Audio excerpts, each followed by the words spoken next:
ओ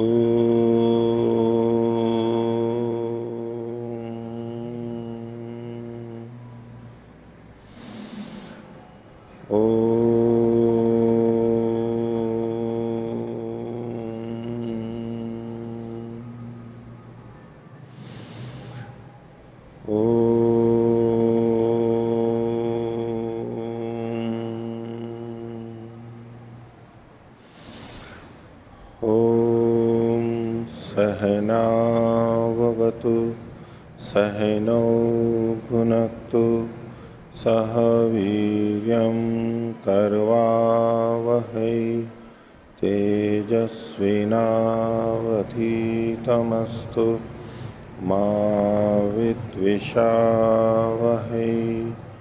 ओम शांति शांति शांति। मीमांसा दर्शन की 360वीं कक्षा मीमांसा दर्शन के 9वें अध्याय का द्वितीय पाद हम देख रहे हैं और इसमें छठे अधिकरण की 3 व्याख्याएं हम देख चुके हैं और चौथी व्याख्या अब आगे करेंगे। पिछले पाठ में से कुछ पूछना है तो पूछ सकते हैं, नहीं तो देखिए आगे पृष्ठ संख्या 2477। अथवा गवामयने द्वयोर्द्वयोर्ऋचो प्रगथनेन ब्रह्म साम गानाधिकरणम। गवामयन में दो ऋचाओं का प्रगथन करके ब्रह्म साम नाम के गान का अधिकरण यहां पर कहा गया। ब्रह्म साम गवामयन में ब्रह्म साम नाम का गान किया जाता है, ब्रह्म साम किया जाता है। उसमें दो ऋचाओं का प्रगथन करके करना है, 3 से नहीं करना है, ये यहां पर विषय रहेगा। तो इससे पहले के जो 3 प्रकार से इस प्रकरण को अधिकरण को बताया गया था उसमें प्रकृति के उदाहरण लिए गए थे और यहां पर विकृति के उदाहरण लिए जा रहे हैं। तो एवं वा गवामयने ब्रह्म साम प्रकृत्य समामनंती। तो गवामयन में ब्रह्म साम का प्रकरण चला के ये वचन पढ़ा गया है। चतुशतम ऐन्द्रा बारहता प्रगाथा। 104 इंद्र देवता वाले बारहत प्रगात होते हैं। 104 नीचे 400 लिखने में आ गया है। तो एक तो ये वचन मिलता है चतुशतम ऐन्द्रा बारहता प्रगाथा। दूसरा कहा त्रयस्त्रिंशच्च सतो बारहता त्रिचायति और 33 सतो बृहति के त्रिच होते हैं। वो तत्र संदेह किम द्वयोर ऋचो प्रकथनम कृत्वा गातव्यम उत तिसरीषु ऋक्षु गातव्यमिति। 2 ऋचाओं का प्रकथन करके गाना है अथवा तो 3 का करके गाना है। किम प्राप्तम, पूर्व पक्षी कहता है तिसरीषु ऋक्षु इति, 3 ऋचाओं में गाना चाहिए। सिद्धांति ने पूछा कुतः, पूर्व पक्षी कहता है एवं प्रकृतौ श्रूयते, प्रकृति में यह वचन आता है कि तस्माद एकम साम त्रिचे क्रियते, एक साम को 3 ऋचाओं में किया जाता है, 3 मंत्रों में 3 बार वो साम गाया जाता है। तो तद यह चोदके न प्राप्तम, तो अतिदेश से यहां पर भी प्राप्त है विकृति में। तस्मात तिसरीषु गातव्यमिति, 3 मंत्रों में मिला करके ऋचाओं में मिला करके ही गाना चाहिए। इस पर सिद्धांति कहता है एवं प्राप्ते ब्रूमा प्रागाथिकम तो स्वेच प्रगाथे च। इस बार इन्होंने 3 सूत्रों को एक साथ ही लेकर के और व्याख्या कर दी है, लगभग वही व्याख्या है। द्वयोर ऋचोर गेयम, ये सिद्धांत पक्ष हुआ कि 2 ऋचाओं में गाना चाहिए। एवं स्वे गानम कृतम भवति, इससे अपने में गान कृत होता है। कृत होता है मतलब सार्थक हो जाता है, अपने में स्वे शब्द का प्रयोग किया। हेतु बता रहे हैं उसकी कि इससे ये हो जाएगा, अपनी ऋचाओं में ही गान पूरा हो जाता है। आगे लिखा कस्मिन स्वे प्रगाथे। तो कस्मिन जो है इसके बाद जो प्रश्नवाचक है इसको स्वे के बाद में ले लीजिए। कस्मिन स्वे, ये जो इन्होंने कहा एवं स्वे गानम कृतम भवति, इसमें जो स्वे शब्द आया है तो स्वे स्व में, तो इसने पूछा कि कस्मिन स्वे, किस स्वे के अंदर, किस अपने में। तो मैंने कहा उत्तर दिया प्रगाथ है, प्रगाथ में होगा। अपना भी होता है कि अपने अपने को खा रहा है, तो भाई अपने को क्या खा रहा है, अपना क्या, अपने भोजन को, अपने फल को खा रहा है, अपने अपने चावल को खा रहा है, अपना खा रहा है, मतलब अपना क्या खा रहा है, क्या चीज है, तो कस्मिन स्वे, किस स्वे में ये करना है, तो प्रगात में। तो आगे फिर पूछता है पूर्व पक्षी, कथम प्रगात है स्व, प्रगात इसका स्व कैसे हो गया। स्व का मतलब आप प्रगात ले रहे हो, लेकिन प्रगात इसका स्व हो कैसे गया, कैसे आपने कर लिया।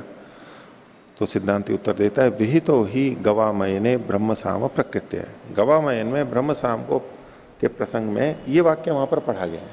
क्या वाक्य है, तस्मात ब्रह्म साम स्व प्रगाथ, ये जो तस्मात ब्रह्म सामना, ब्रह्म साम का स्व प्रगात होता है, तो ये प्रगात के पहले स्व शब्द पढ़ा गया है वहां पर। तो प्रगात शब्द न च वचनात् स्व प्रगात है इत्युच्यते, इसलिए ब्रह्मसाम के संदर्भ में जब प्रगात शब्द आएगा तो स्व प्रगात ही लिया जाएगा। इस पृष्ठ के ऊपर प्रथम पंक्ति के अंत में जो वाक्य है, चतुशतम ऐन्द्रा बारहता प्रगाथा, यहां पर प्रगात में स्व शब्द नहीं आया है, केवल प्रगात ही आया है। तो पूर्व सिद्धांति ने कह दिया था कि अपने प्रगात में ही होना चाहिए, वहां पर दो ही पढ़े गए हैं तो दो में ही होना चाहिए, तीसरे में करेंगे तो बाहर से लाना पड़ेगा।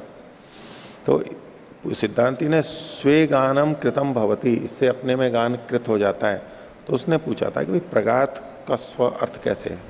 अंत में जो इन्होंने कहा कि प्रगात शब्द न च वचनात्, प्रगात का वचन होने से, बारहता प्रगाथा, बस प्रगात ही पढ़ा है वहां तो, लेकिन फिर भी स्व प्रगात इत्युच्यते, स्व प्रगात ही यहां पर जाना जाएगा, क्योंकि ये हमारे को वचन मिला है, तस्मात ब्रह्म सामना स्व प्रगात है। इस वाक्य के अनुसार आगे जहां जहां प्रगात आएगा वो स्व प्रगात ही लिया जाएगा।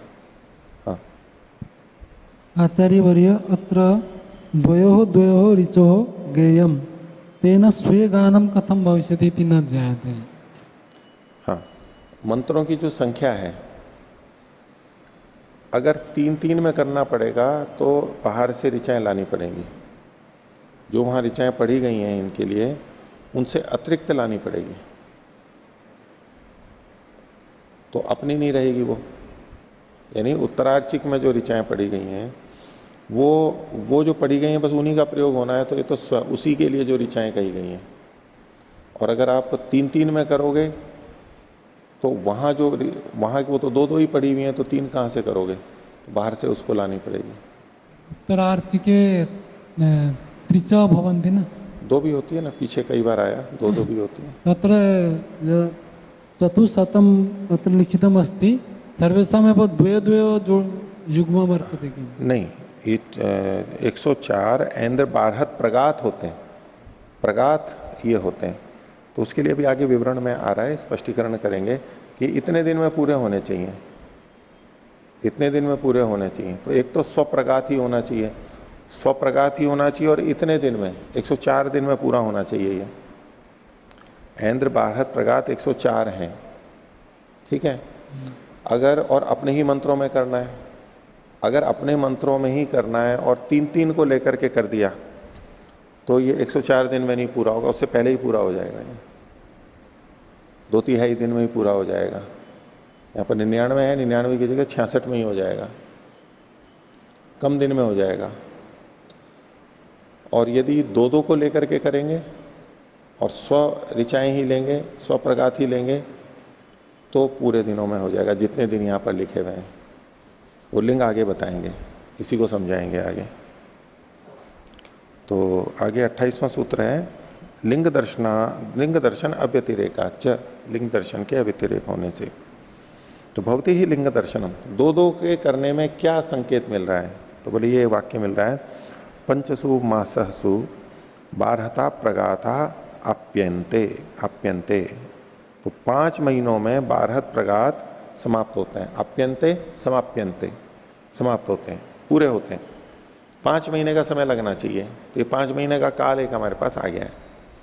अब इसको समझा रहे हैं कि तच्च प्रगथने युज्यते न त्रिचगाने, इसमें प्रगथन करके हम करते हैं तब तो ये 5 महीने हो जाते हैं, और यदि आप त्रिच में गान करोगे तो ये नहीं पर हो जाएगा। दो दो में करोगे तो हो जाएगा, तीन तीन में करोगे तो नहीं हो पाएगा। कथम कैसे, तो कह रहे हैं चतुरुत्तरम ही शतम ते प्रगाथा, वे प्रगात जो हैं 104 हैं। तत्र बृहत रथंतरयोर ज्योतिष्टो में प्रगाथ द्वयम, उन प्रगाथों को गिना रहे हैं अभी। तो उसमें से बृहत और रथंतर में, ज्योतिष्टोम में बृहत रथंतर साम में 2 प्रगाथ हो गए। नवधस कालेयोरपि तत्रैव प्रगाथ द्वयम, नवधस और काले इनमें भी 2 प्रगाथ हो गए, 4 हो गए। इंद्रक्रतु प्रगाथ उत्तरस्मिन पक्षसी भवती, और इंद्रक्रतु नाम का प्रगाथ ये बाद वाले पक्ष में होता है। ये जो गवामयन है तो 1 वर्ष के लिए होता है, 1 वर्ष के लिए होगा, और साथ में बीच का 1 दिन होता है, तो 361 दिन का हुआ। तो 180 दिन और 180 दिन, बीच का एक विषुवान दिन होता है, संधि काल जैसा बीच का दिन, तो कुल मिला के 361 दिन का हुआ। तो इसमें जो प्रारंभ के 180 दिन है वो पूर्व पक्ष कहलाते हैं, और बाद के जो 180 दिन है वो उत्तर पक्ष कहलाते हैं। तो ये जो इन्होंने कहा कि इंद्रक्रतु प्रगाथ उत्तरस्मिन पक्षसी भवती, उत्तर पक्ष में होता है, यानी बाद के 180 दिनों में होता है। तो ये जो प्रगाथ इन्होंने कहे हैं कुल मिलाकर के 5 हुए। त एते नवनवति प्रगाथा शिष्टा अभिप्लवेशु कर्तव्या। अब ये जो बचे हुए 99 हैं, नवनवति, 104 में से 5 घटा दिए, ठीक है। तो ये जो ऊपर के 5 बता दिए, उसके अलावा 99 बचे हैं। अब ये कहां पर होने चाहिए? एते नवनवति प्रगाता शिष्टा अभिप्लवेशु कर्तव्या, अभिप्लव षडहों में करने हैं, अभिप्लव में करने हैं। षडह के 3 प्रकार होते हैं, षडह के 3 प्रकार होते हैं। जैसे एकाह होता है, पंचाह, सप्ताह, द्वादशाह, ऐसे षडह होते हैं। 6 दिन में होने वाले 6 सुत्या दिवस होते हैं उसमें। अब उनमें 6 सुत्या दिवसों में अलग अलग चीजें ली जाती हैं, अलग अलग साम लेकर के किया जाता है, उसके अपने अपने विधान हैं इनके। तो उसमें षडह के एक तो पृष्ठे होता है, पृष्ठे षडह होता है, पृष्ठे संज्ञक षडह होता है, एक अभिप्लव संज्ञक षडह होता है, और एक अभ्यासंज्ञ षडह होता है। 3 प्रकार के होते हैं। तो ये जो अभिप्लव षडह है उसके लिए यहां पर चर्चा है। अभिप्लव षडह जो है उसके लिए यहां पर ये चर्चा कर रहे हैं। तो क्या कह रहे हैं यहां पर? ते एते नवनवति प्रगाथा शिष्टा अभिप्लवेशु कर्तव्य, अभिप्लव में होंगे ये। तो अभिप्लव नाम के जो षडह हैं उनके अंदर ये 99 होंगे। पृष्ठेशु सतो बृहत्यो विधीयन्ते, पृष्ठ में जो पृष्ठ षडह होंगे, पृष्ठ षडह जो होंगे उसमें तो सतो बृहतियों का विधान किया गया पृष्ठ षडहों में। अभिप्लवानाम तृतीय दिवसे सतो बृहत्य, और अभिप्लव नाम के जो षडह हैं उसके तीसरे दिन सतो बृहति का विधान किया गया है। अभिप्लव षडह में भी तीसरे दिन सतो बृहति का विधान किया गया। एवं अवशिष्टानी अभिप्लवानाम शतम आहानी, तो इस प्रकार से अवशिष्ट जो अभिप्लव बचे हैं उनके 100 दिन होते हैं कुल मिला के। जो जितने अभिप्लव बचते हैं उनके 100 दिन होते हैं। तेषाम अंते सतो बृहत्य, तो उनका जो अंतिम दिन होता है 100 में से, उसमें सतो बृहति होता है। अन्येषु नवनवतौ दिवसेषु नवनवति प्रगाथा अप्यन्ते। अब ये जो मुख्य बात आ गई कि ये जो 99 दिन बचे हैं इनमें 99 प्रगाथों का प्रयोग किया जाता है। ये जो 104 कहे गए तो उसमें 99 ये हो गए और 5 वो हटा दिए, तो संख्या में इसमें इन्होंने 99 की बात कही है, 99 होने चाहिए 99 दिनों में। तो इस प्रकार इति लिंगम अपि उपपन्नम भवति, इससे लिंग संपन्न होता है। कैसे होगा कि त्रिचे पुनर्गाने क्रियमाणे षट्षष्टि त्रिचः त्रिषु सप्ताधिकेशु मासेषु समाप्येरन। अगर इसमें हम त्रिच करेंगे, त्रिचे पुनर्गाने, ये गान सामगान त्रिच में अगर किया जा रहा है तो षट्षष्टि त्रिचः 66 त्रिच बनेंगे उसमें। यानी 99 थे, 99 तो इन्होंने ये प्रगात 2-2 के प्रगात माने, ठीक है।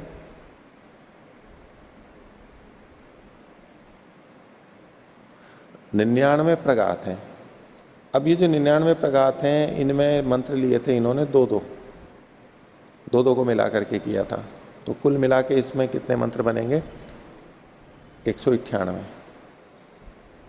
ठीक है, 198 मंत्र थे, दो को मिला के प्रगात किया तो 99 बने। अब यदि इतने ही मंत्रों में हम त्रिच में करेंगे, इतने ही मंत्रों को त्रिच में करेंगे, यानी तीन तीन में मिला करके गान करेंगे, तो 198 में 3 का भाग दे देंगे, 66 बचेंगे। 99 का आधा, 2 और 3 का जो अनुपात है उस तरह से हम देख सकते हैं, तो 66 बचेंगे। उसके लिए कह रहे हैं कि त्रिचे पुनर्गाने क्रियमाण है, अगर आप त्रिच में गान कर देते हो तो 67 ही त्रिच, 66 त्रिच बनेंगे। दिन तो थे वहां पर 99 थे, 99 से 5 तो इन्होंने बता दिए थे, कुल मिला के 104 दिन थे। ठीक है, 104 दिन थे, 5 तो अलग हटाई दिए, उसका तो इस पर कोई अंतर नहीं आ रहा है। जो 99 बचे थे उसमें अगर दो मंत्रों को लेकर के करेंगे तो 99 दिन पूरे हो जाते हैं, और 3 को लेकर करें तो वो 66 दिन में ही पूरा हो जाएगा, वो 33 दिन बच जाएंगे। वो सामंजस्य नहीं बन रहा है, ये लिंग दर्शन है। तो त्रिचे पुनर्गाने क्रियमाणे षष्ठी त्रिच त्रिषु सप्ताधिकेशु मासेशु समाप्येरन, तो 7 अधिक 3 महीनों में ही समाप्त हो जाएंगे ये, 7 अधिक 3 महीने में समाप्त होंगे। इसको दूसरे ढंग से कहिए, एक तरफ तो हमने देखा कि 99 दिन में वो पूरे होने थे, उसकी जगह पे 66 हैं, तो 66 दिन में पूरे हो जाएंगे। ठीक है, दूसरी तरफ ऊपर क्या लिखा हुआ था, इसमें और भी चीजें होती हैं, बीच बीच में और भी चीजें होती हैं, तो वो करके ऊपर लिखा है ना, पंचसु माससु बारहता प्रगाथा अप्यंते, 5 महीनों में समाप्त होते हैं भारत प्रगात। तो जब दो ऋचाएं लेकर के करेंगे, प्रगात बनाएंगे, तो 5 महीने में वो पूरा होगा। दिन तो 99 थे, लेकिन वैसे जो अन्य चीजें भी जुड़ी हुई रहती हैं वो करके वो 5 महीनों में समाप्त होता है। अब यदि इसको त्रिच कर दिया जाए, 3 पे गान किया जाए, तो महीनों के हिसाब से देखेंगे तो वैसे 150 में था, इसका भी करेंगे तो 100 दिन में वो पूरे हो जाएंगे। 100 दिन में एक तो गणना थी 99 और 66 की, उस दिन को अलग रखो, ये तो मूल वो दिन है जिसमें ये गान किया जाता है। लेकिन गान प्रतिदिन नहीं किया जाता, आगे पीछे दूसरे कर्म भी किए जाते हैं। उन सबको मिलाकर के देखेंगे तो ये 5 महीनों में पूरे होते हैं। तो जो 5 महीने में पूरा हो रहा था, यदि त्रिच को कर देंगे तो कितने दिन में पूरा हो जाएगा, कितने महीने में पूरा हो जाएगा? तो उसके लिए इन्होंने कहा त्रिसु सप्ताधिकेशु मासेशु, 7 अधिक 3 महीनों में है, हाँ 3 महीने और 7 दिन, 3 महीने और 7 दिन के होगा। नीचे संशोधन कर लीजिए, नीचे 7 महीने 3 दिन लिखा हुआ है, 7 महीने 3 दिन कहेंगे तो ये तो बहुत ज्यादा हो जाएगा, 7 की 213 दिन हो जाएंगे, ज्यादा हो जाएंगे। तो हमारे को तो ये बल्कि कम दिन में होना है पूरा, तो ये 3 महीने 7 दिन का होगा। 3 महीने 7 दिन मतलब 97 दिन का इन्होंने कहा है। अब ये 2-3 दिन की गणना आगे पीछे हो रही है, अब उसमें हो सकता है कुछ और कारण से हो रही हो, लेकिन 5 महीने के हिसाब से तो हम 30 दिन का 1 महीना मान के चलते हैं। तो 150 दिन, और 150 को हम यूं करेंगे तो 100 दिन आने चाहिए। लेकिन जो भी होगा, अन्य क्रियाएं होती होंगी, उसके कारण ये इन्होंने 97 दिन लिखा है, ये 97 दिन में ही पूरा हो जाएगा। वो 5 महीने में पूरे होने चाहिए, वो वचन संगत नहीं हो पाएगा। वो तभी हो सकता है जब दो को लेकर के करेंगे। तो त्रिषु सप्ताधिकेशु मासेशु समाप्येरन, ये दोष है, कम में अब पूरे हो जाएंगे। तस्मात तद एतस्मात लिंग दर्शनात् प्रगाथे गानम कर्तव्यमिति मन्यते, तो इस लिंग से प्रगात में ये करना चाहिए, दो मंत्रों को लेकर के। इस पर पूर्व पक्षी कह रहा है, एक सुझाव दे रहा है वो कि नहीं ऐसे भी कर सकते हैं हम, बाहर से 3 में भी कर सकते हैं, 100 वाला लेते हुए भी अपने ही मंत्रों को लेना है, बाहर से नहीं लेंगे तो भी हम त्रिच में कर सकते हैं। कैसे? तो पूर्व पक्षी कहता है आह अथ अकस्मात् न प्रथम त्रिचे गानम कृत्वा, प्रथम त्रिच में गायत्र जो है वो प्रथम त्रिच में 3 में कर लिया पहले, ततस्तस्मात् त्रिचाद एकाम ऋचाम आदाय अन्य 2 ऋचौ गृहीत्वा त्रिचे गानम क्रियते, उसमें से 1 को ले लिया आगे और 2 बाहर से ले लिए, ऐसे करके त्रिच हो जाएगा फिर। तो यहां के जो मंत्र थे वो तो कम ही लिए गए, बाहर के ले लिए। आप यहीं के ले रहे हो और दो दो करके कर रहे हो, हम बाहर से ले लेंगे और तीन तीन में कर लेंगे। तो यहां वाले जो मंत्र हैं उनके हिसाब से 5 महीने में कर लेंगे, 99 दिन में कर लेंगे उसको। तो कहा कि 2 ऋच बाहर से लेकर के त्रिच में गान कर लेंगे। तथा ही तब क्या होगा, त्रिच गान प्रापी चोद को अनुग्रहितो भवती। ये जो एकम साम त्रिचे क्रियते, ये जो वचन है ये इसमें सार्थक हो जाएगा। त्रिच गान प्रापी, त्रिच के गान को प्राप्त कराने वाला जो अतिदेश वचन है वो अनुग्रहित होगा। और लिंगम च उत्पत्स्यते, और लिंग भी कैसे बन जाएगा, पंचसु माससु बारहता प्रगाता अप्यंते। 5 महीने में बारहत प्रगात समाप्त होते हैं। तो दूसरा बाहर से ले लेकर के हमने पूरा किया, यहां वाले थोड़े थोड़े लेते गए और 5 महीने में पूरा कर दिया। त्रिच भी हो गया और 5 महीने भी पूरे हो गए, बाहर का लेके ये भी तो कर सकते हैं। तो इस पर सिद्धांत कह रहा उच्यते अव्यतिरेकेण लिंगम दर्शयति। अव्यतिरेक रूप से लिंग को यहां पर बताया जा रहा है। क्या लिंग है वो आगे बता रहे हैं। अन्य अन्य ऋचो भवंती, इसको विपरीत अल्प विराम में ले लीजिए। अन्य अन्य ऋचो भवंती तदेव साम, यहां तक, यहां बंद कर लीजिए। इसमें अन्य अन्य ऋचाएं होती हैं, भिन्न भिन्न ऋचाएं होती हैं, उसे ही साम कहते हैं। यानी वही ऋचा दोबारा नहीं ली जाती है, वही ऋचा दोबारा नहीं ली जाती है। प्रगथन करते समय जब हम एक चरण ऊपर का ले लेते हैं, नीचे का ले लेते हैं, तो वो नई ऋचा बन जाती है। प्रगथन बिल्कुल वैसी की वैसी कोई ऋचा नहीं होती है। तो साम गान में जो कि तू दूसरी ऋचा नहीं ली जाती है। तो बोले जब आप ये करोगे कि पीछे के 3 एक त्रिच को करके उसमें से एक मंत्र आगे ले लोगे, 2 बाहर से लेकर के आओगे, तो ये जो जिसको पीछे से एक लोगे इसका गान दोबारा हो जाएगा, दोबारा नहीं होता है इसमें। ये वचन यहां पर ठीक नहीं होगा। तो अव्यतिरेकेण लिंगम दर्शयति, अन्य अन्य ऋचो भवंती, भिन्न भिन्न ऋचाएं यहां पर होती हैं। तदेव साम, उसे ही साम कहते हैं। तस्मात द्वयोर द्वयोर ऋचो प्रकथनम कृत्वा गानम कर्तव्यमिति, इसलिए 2-2 को करके प्रकथन करके ही यहां पर गान करना चाहिए। हो गया। आगे देखिए 7वां अधिकरण है गीत्युपाया नाम शाखा भेदेन समामनाता नाम विकल्पाधिकरणम। गीति के जो उपाय हैं, गान हो रहा है, तो गान है, ऋचा अलग चीज हो गई। तो गीति के जो उपाय हैं वो अलग अलग जगह अलग अलग कहे गए हैं, शाखा के भेद से उनके अलग अलग उपाय किए गए हैं, तरीके हैं उनके। तो गीति उपाया नाम शाखा भेदेन समामनाता नाम, शाखाओं के भेद से जो पढ़े गए हैं गीति के उपाय, उनमें विकल्पाधिकरण है। भिन्न भिन्न शाखाओं के गीति के उपाय, उनमें विकल्प बनेगा। एक को काम में ले रहे हैं तो दूसरे को नहीं ले सकते, दूसरे को ले रहे हैं तो पहले को नहीं ले सकते, ये विकल्प बनेगा, ऐसा सिद्धांत पक्ष है। तो उसके लिए विषय उठा रहे हैं सामवेदे सहस्रम गीत्युपाया। सामवेद में 1000 गीति के उपाय हैं।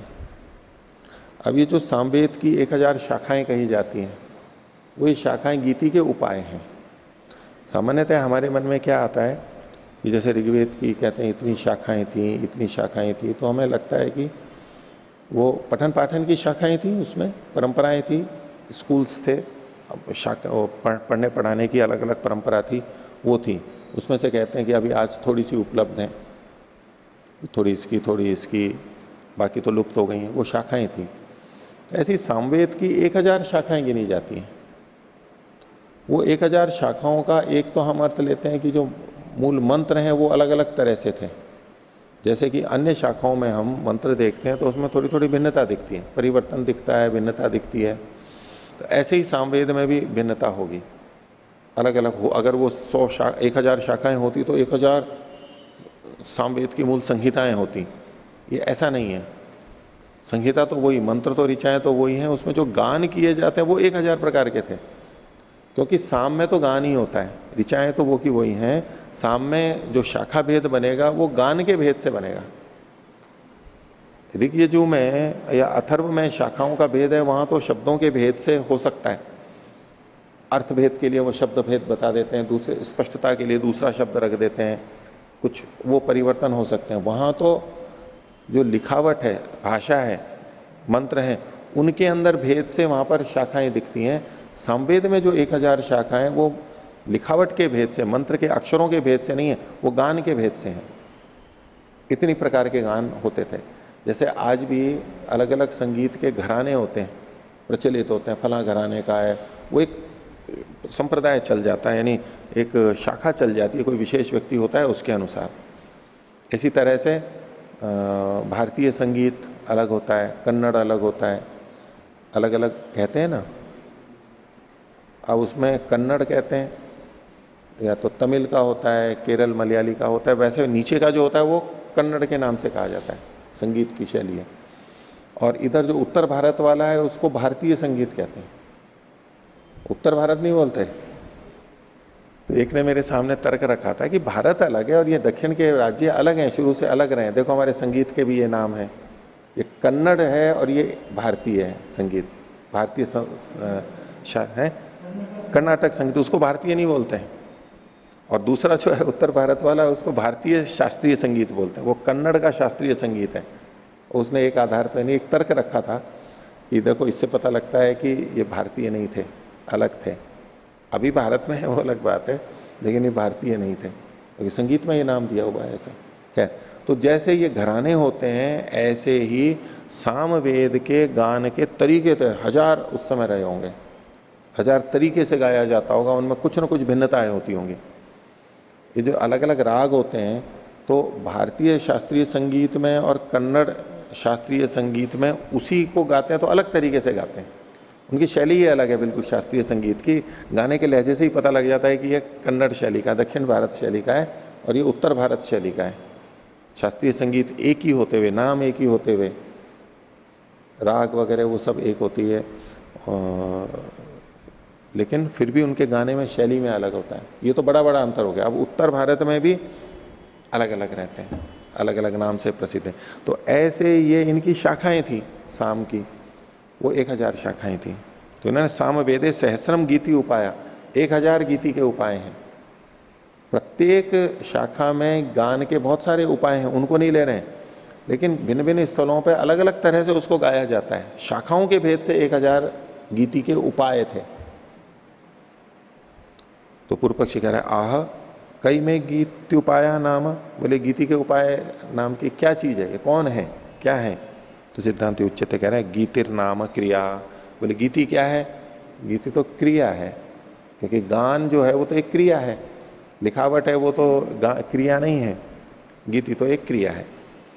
सा मतलब वो क्रिया आभ्यंतर प्रयत्न जनित स्वर विशेषाणाम अभिव्यंजिका, आभ्यंतर प्रयत्न से उत्पन्न होने वाले स्वर विशेषों की वो अभिव्यंजिका होती है, ये क्रिया।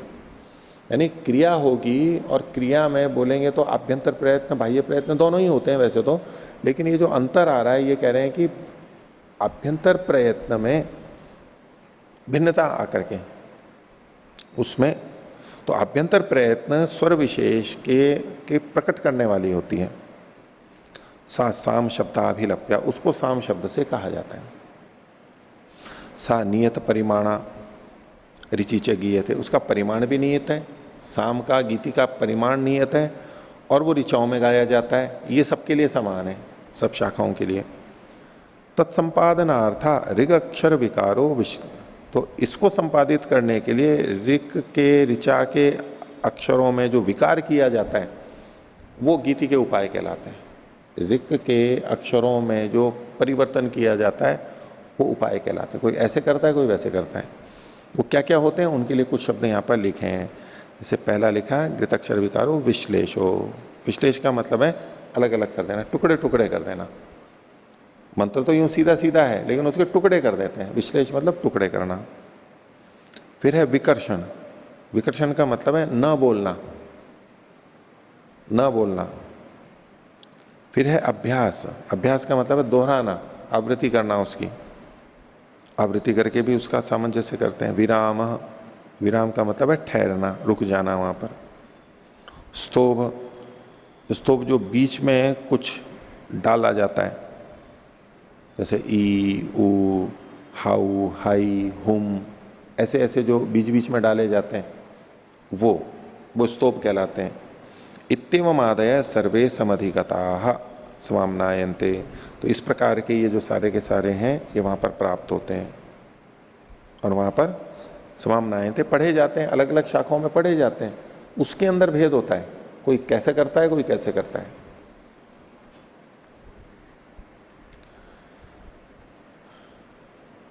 तो पूर्व पक्षी कह रहा है तेषु संशय, तो ये तो विकार हो गए, तो अब इसमें संशय क्या है?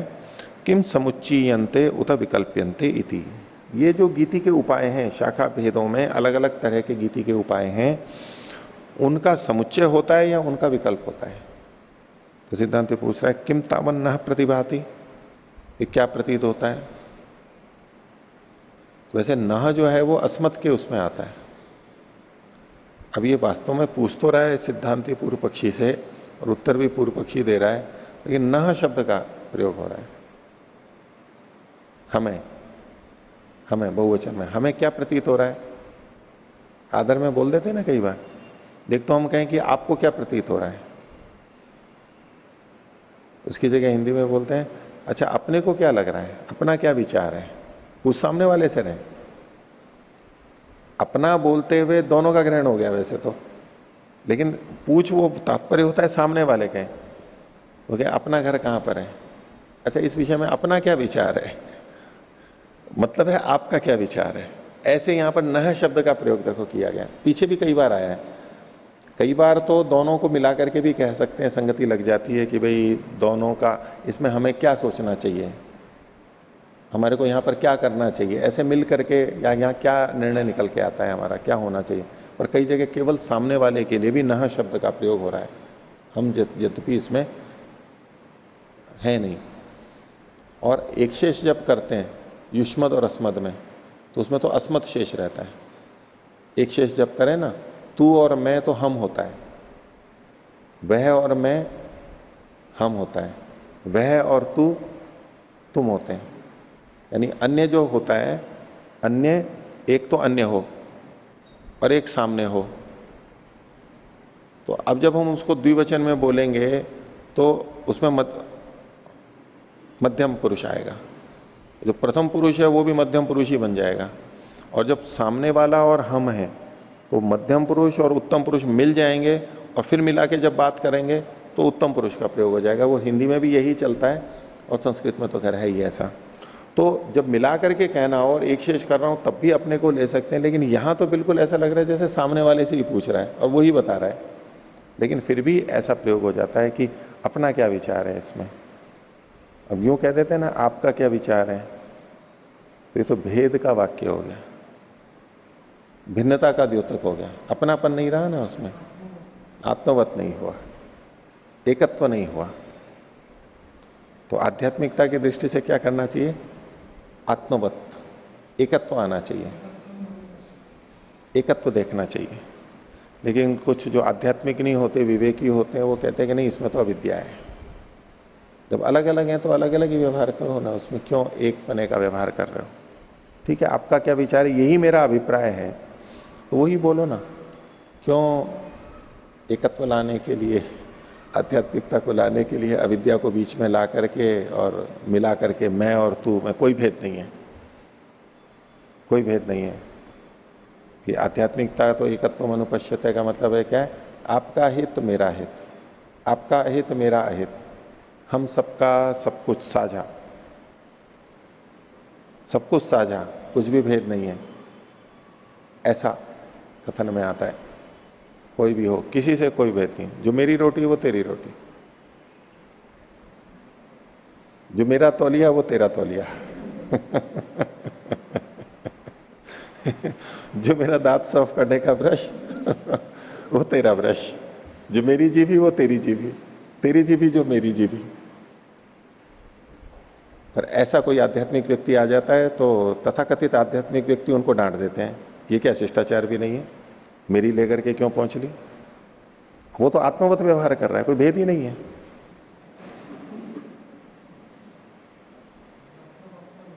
और जो ले लेते हैं दूसरों का लेके खा लेते हैं, कहीं भी जा रहे हैं बगीचा देखा तोड़ करके खा लिया, भेद ही नहीं समझते, अपनापन समझते हैं। अब आध्यात्मिक व्यक्ति कह देते हैं ये तो चोरी है, ये चोरी कैसे हो गई थी? एकत्व अनुपश्यत है, उसका आचरण कर रहा है, वो व्यवहार में ला रहा है, और आप सिद्धांत लाके अपना पराये का भेद मान करके ये कर रहे हो। तो आध्यात्मिकों में भी जो विवेकी होते हैं वो तो भेद दृष्टि से ही देखते हैं, भेद दृष्टि से देख करके चलते हैं, उसी तरह से व्यवहार करते हैं। यम नियमों का पालन भी भेद दृष्टि से ही होता है। हाँ, अभेद दृष्टि से ये अविद्या से युक्त हो गया। समानता ये एक अलग बात है। एकत्व अनुपश्यता का मतलब ये नहीं है कि एक ही है। एकत्व अनुपश्यता का मतलब है समान है, एक ही है, वो बात नहीं है। जो एक ही है वो तथाकथित आध्यात्मिक वो है। एक समान मानते हुए भी अलग अलग मानते हैं, समान मानते हुए भी भेद मानते हैं। भाई ये भी आत्मा है, मैं भी आत्मा हूं, एक जैसे हैं, सुख दुख एक जैसा है, लेकिन एक ही नहीं है। लेकिन इसको जब व्यक्ति अध्यात्म में लाता है तो कहते हैं कि हम जितने भी हैं, हमारा सबका सुख दुख एक, हित अहित एक, हम एक दूसरे के काम में आएंगे, वो सहयोग वगैरह होना चाहिए। लेकिन इसको अध्यात्म की बिंदु के रूप में जब प्रस्तुत किया जाता है, लेकिन व्यवहार में कहीं नहीं मिलेगा ये। इसको बोलने वाले भी व्यवहार नहीं कर पाते एक जैसा। एक अंश में थोड़ा तो चलता है, वो तो लौकिकों में भी चलता है, लेकिन पूरी तरह से भाई आज उसके पास पैसे नहीं है और मेरे बैंक में पैसे है, वो कहे जी मेरे को जरूरत है, जैसे वो अपने बैंक से निकाल करके काम में ले लेता, ऐसे आपके भी बैंक में से निकाल ले तो वो स्वीकृति नहीं मिलेगी, नहीं मिलेगी, वो नहीं मिल पाती है। तो खैर ये तो अलग अलग व्याख्या है अपनी अपनी। तो न अपनापन का प्रयोग है इनका, आध्यात्मिक लोगों का। ये अपना क्या है, अपना खेत कितना है। अविवेकी व्यक्ति कहने का, मैं दूसरों के यहां गया कहीं खेत में और पूछने लगे कि अच्छा आपका खेत कहां तक है। एक तो ये बोलूं अच्छा अपना खेत कहां तक है, अब ये आत्मीयता है वहां पर, ऐसा बोलते हुए कहें आपका खेत कहां तक है। और कई तो तटस्थ रूप से कह देंगे अच्छा खेत कहां तक है, अब ये नहीं बोलेंगे कि मेरा या आपका लेकिन तात्पर्य तो वही होगा कि भाई जो संदर्भ आ रहा है, जब कहते हैं कि अपना घर, अपने घर में जमीन कितनी है, अपने खेत में कुएं कितने हैं, अपने खेत में कौन कौन सी फसल बोई जाती है इत्यादि। तो ये आत्मीयता की भावना से प्रयोग किया जाता है। ऐसे यहां पर भी न शब्द का प्रयोग है, ऐसे कुछ सोचा होगा। अपना, आपका, अपना मतलब आपका। तो किम तावत न प्रतिभाति, इसमें आपको क्या प्रतीत हो रहा है। तो पूर्व पक्षी कह रहा है सर्वेशम समामनानात् सर्वांगोपसंहारी सर्वांगोपसंहारित्वाच्च प्रयोग वचन से समुच्चयेरन इति। इसको दूसरे ढंग से भी ले सकते हैं कि कुछ कम जानने वाले बैठे हुए थे, उनके मन में प्रश्न हुआ और वो कहेंगे फिर इसमें हमारा क्या मत है। वो सब आपस में कर रहे हैं, अभी वो सिद्धांति के पास नहीं पहुंचे, सिद्धांति के पास बाद में पहुंचे, हमारा तो ये निर्णय है। तो फिर वो उस पर सिद्धांति कहता नहीं आप लोगों ने जो ये निर्णय निकाला ये ठीक नहीं है, तो ये होना चाहिए। आपस में नए शब्द का प्रयोग कर सकते हैं, एक से अधिक। तो सिद्धांतियों में और पूर्व पक्षियों में संख्या का भेद तो रहेगा ना। सिद्धांति अधिक होंगे या पूर्व पक्षी अधिक होंगे? पूर्व पक्षी अधिक होंगे, सिद्धांति तो कम ही होंगे। ठीक है, तो जो ऐसी कामना करते हैं कि सब जने सिद्धांतों को जान लें,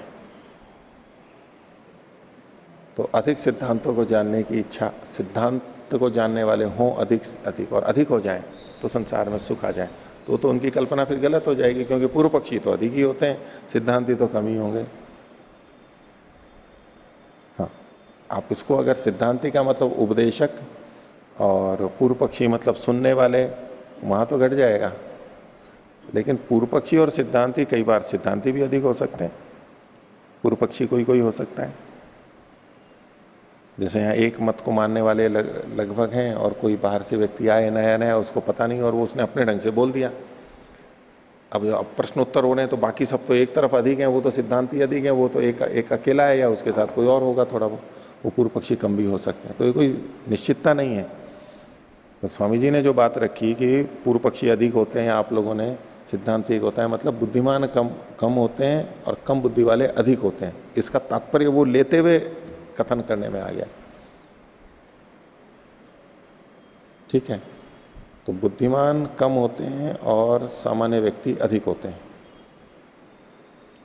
और धार्मिक अधिक होते हैं या अधार्मिक अधिक होते हैं?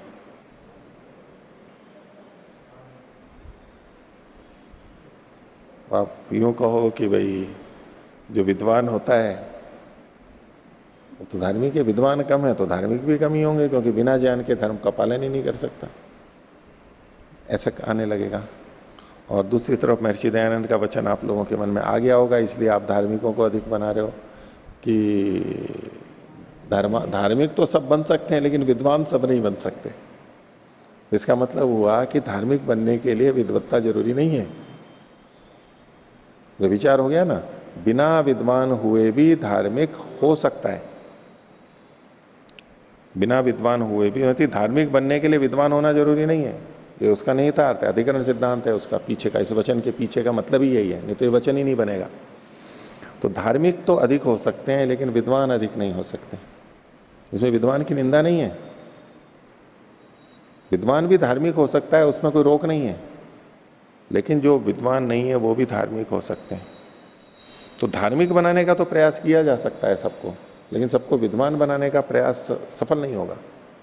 सब विद्वान बन जाए ये प्रयास सफल नहीं होगा, संख्या तो बढ़ेगी, ठीक है। तो ये क्या कहता है कि सर्वेशाम सामनाम, नहीं सर्वेशाम समामनानात, ये जो जितने भी गीति के उपाय कहे गए अलग अलग शाखाओं में, उनके समामनान होने से, पढ़ा गया होने से, हर शाखा में कथन किया गया, यहां और यहां कुछ वर्णन मिलता है, वहां लिखा हुआ है। तो सर्वेशाम समामनानात सर्वांगोपसंहारित्वात्, जितने भी समामनान है मिले उनका सर्वांगोपसंहारी होना चाहिए। पीछे भी आया था कि अलग अलग शाखाओं में जो चीजें हैं, कोई यहां कही गई है वो उसमें कहीं और कहा गया, तो क्या करना चाहिए, उसको मिला करके कर लेना चाहिए। यहां नहीं कहा गया तो दूसरी शाखा से ले लेना चाहिए जो बातें कही गई थी। तो समामनानात सर्वांगोपसंहारित्वाच्च, तो पढ़ा हुआ होने से, तो एक को अगर लेंगे दूसरे को नहीं लेंगे तो दूसरे का वही अर्थ होगा, व्यर्थता होगी, इसलिए सबको लेना चाहिए। तो समामनान होने से और सर्वांगोपसंहारित्व होने से, सबका उपसंहार होना चाहिए। प्रयोग वचन से, प्रयोग वचन के सर्वांगोपसंहारी होने से, जो प्रयोग वचन है वो सबका उपसंहार कर देता है, ये ऐसा करना चाहिए, तो जितने भी उससे संबंधित प्रयोग हैं सबको ले लेता है। समुच्चय रणनीति, तो ये सब मिलकर के किए जाने चाहिए, एक साथ किए जाने चाहिए, ये मत आएगा। एक तो था एक साथ सब होने चाहिए, और एक होता है विकल्प होना चाहिए, ठीक है।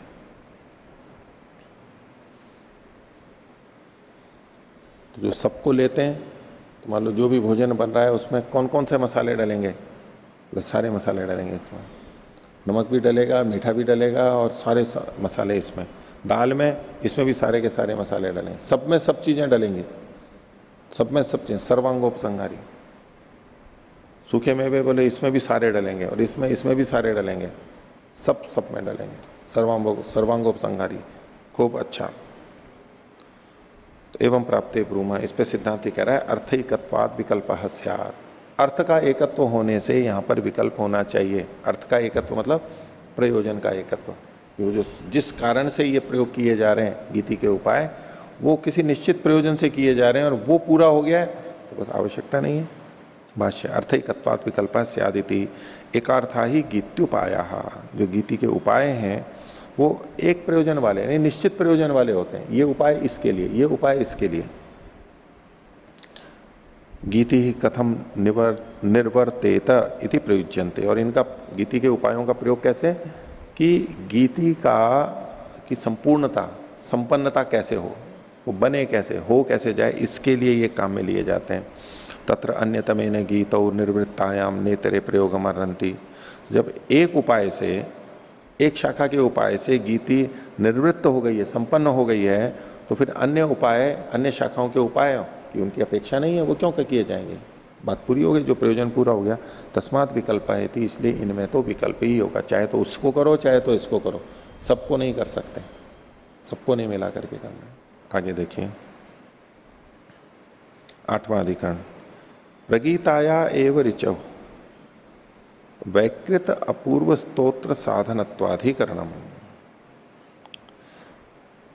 विकृत अपूर्व स्तोत्र का साधनत्व किसका है? स्तोत्र मतलब वो स्तुति करने वाले हुए, तो स्तुति करना प्रगीताया एव ऋचा, जो ऋचा गाई गई है उससे ही स्तोत्र होगा। स्तुति स्तुति वैसे शस्त्र शंसन से भी होती है और स्तोत्र से भी होती है, दोनों से होती है। लेकिन यहां कौन सी करनी चाहिए उसके लिए यहां पर अधिकरण बनाया गया है। तो क्वचित कर्म विशेष श्रूयते, किसी कर्म विशेष में यह कहा गया है। ऋचा स्तुवते सामना स्तुवते, ऋचा से स्तुति करता है, साम से स्तुति करता है। तो किससे स्तुति करते हैं हम? ऋचा से स्तुति करते हैं या साम से स्तुति करते हैं? ऋचा से स्तुति करते हैं या साम से स्तुति करते हैं, ये प्रश्न आएगा। तो ऋचा में साम का गान कर रहे हैं तो स्तुति हम किससे कर रहे हैं? उसकी पंक्तियों से, वाक्यों से, अथवा तो गान के माध्यम से कर रहे हैं। किससे स्तुति कर रहे हैं? तो इन्होंने कहा दोनों से, ऋचा से भी स्तुति करता है और साम से भी स्तुति करता है। तो उसमें अंतर बता रहे हैं। यत ऋचा स्तुवते तद असुरा अनुभवायन, तो ऋचाओं से स्तुति करता है तो उसके पीछे पीछे असुर आ जाते हैं, उसका अनुसरण असुर लोग करते हैं। ऋचा से स्तुति करते हैं तो असुर लोग उसका अनुसरण करते हैं। और यत सामना स्तुवते तद असुरा न अनुभवायन, जो साम से स्तुति की जाती है तो असुर लोग उसका अनुसरण नहीं करते। तो निंदा वचन हो गया, ऋचा से स्तुति का निंदा वचन हो गया, असुर लोग उसके पीछे आ जाते हैं, अनुसरण करते हैं। और साम से करो तो असुर लोग नहीं आते हैं। तो यह एवं विद्वान सामना स्तुवीत, तो जो इस प्रकार जानता है, इस बात को जानता है, वो साम से स्तुति करें। अब यहां साम से स्तुति करने में ऋचा तो आ ही गई है वहां पर, क्योंकि ऋचित दृढ़म साम गीयते, तो ऋचा पर ही तो साम गाया जाएगा। तो अब यहां क्या हुआ? ऋक का मतलब हुआ केवल ऋचा, साम रहित, और साम का मतलब हुआ ऋचा सहित जो साम है उससे अकेला साम तो होता ही नहीं है। तो जब भी स्तुति करनी हो तो ये इस तरह से करनी चाहिए, गान पूर्वक स्तुति करनी चाहिए, उसमें असुर नहीं आते पीछे। और असुर आ जाएंगे तो क्या होगा? असुर, उस स्तुति के साथ में असुर आ जाएंगे तो क्या होगा? असुर अपना प्रभाव डाल देंगे वहां पर, गड़बड़ हो जाएगी, हानि हो जाएगी। तो तत्रायम अर्थः संशयी का, इस विषय में संशय पैदा हो रहा है। किम ऋचा वा स्तोतव्यम सामना वा उत सामनैव इति किम तावत प्राप्तम। तो इसमें ये विकल्प है कि क्या या तो ऋचा से स्तुति कर ले या साम से कर ले। साम का मतलब ऋचा और साम दोनों से, इनमें विकल्प है। आप अकेले ऋचा से स्तुति कर लो या साम युक्त ऋचा से कर लो, ये विकल्प हुआ।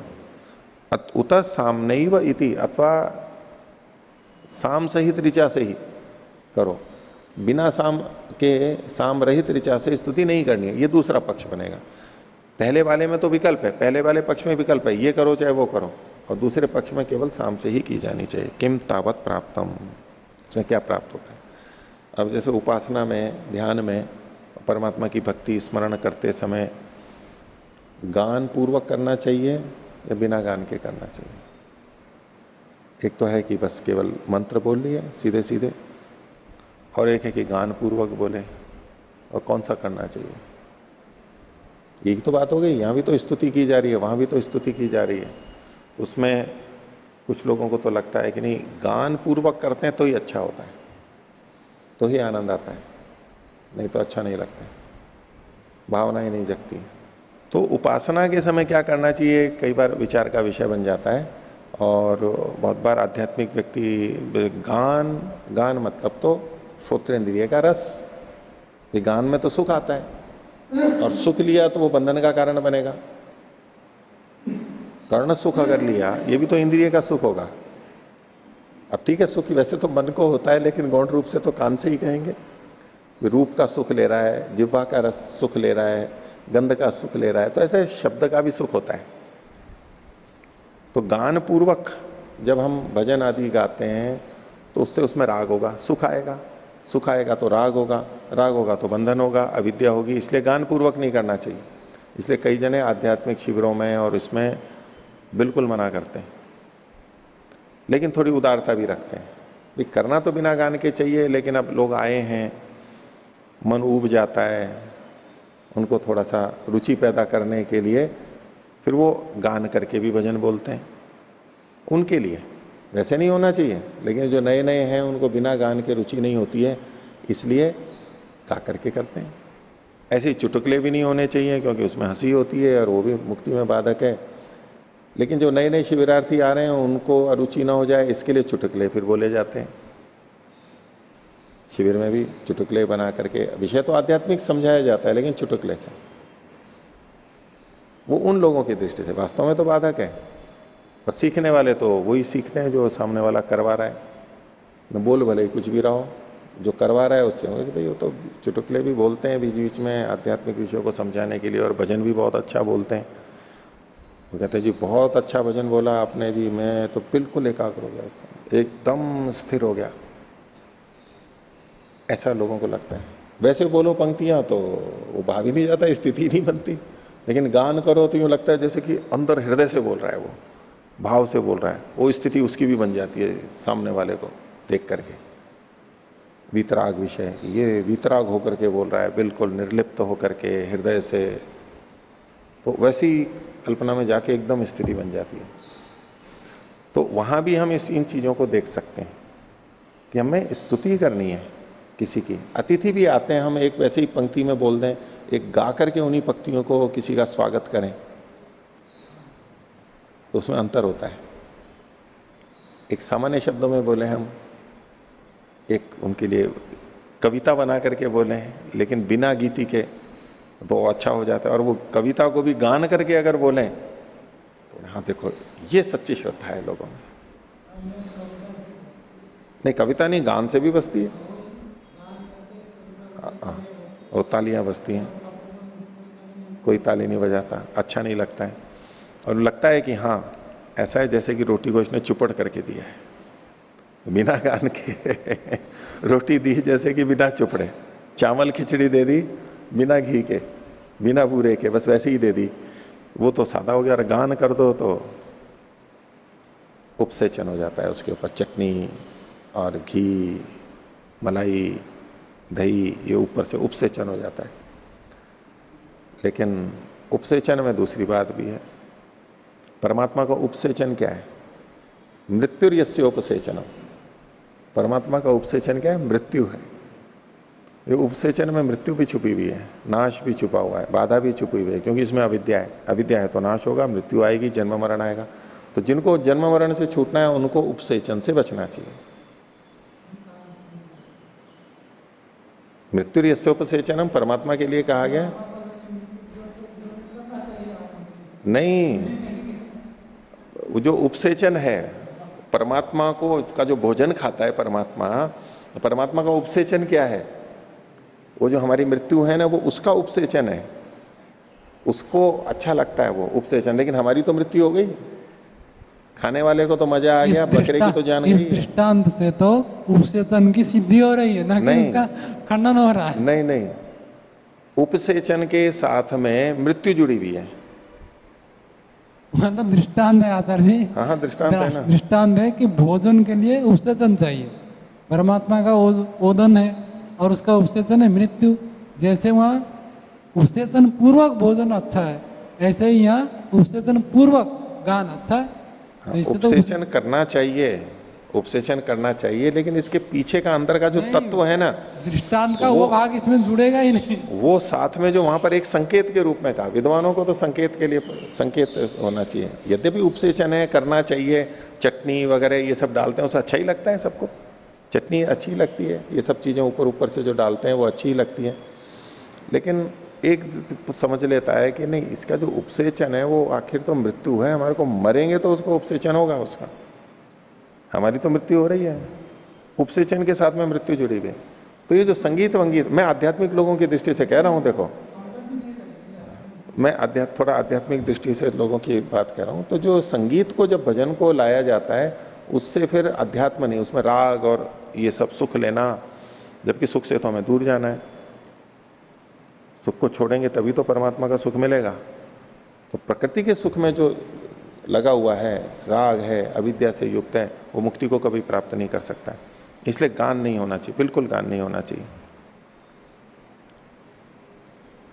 लेकिन ये एक अलग दृष्टि है। तो जो स्तुति की जाती है वो स्तुति गान पूर्वक की जाती है तो अच्छी लगती है। उन्होंने पूछा कि क्या होना चाहिए, तो केवल ऋचा या साम सहित गान, या केवल मतलब एक अकेले में, एक पक्ष में ऋचा और साम। तो पूर्व पक्षी कहता है अर्थैकत्वात् विकल्प स्यात्, प्रयोजन एक होने से यहां पर विकल्प होना चाहिए।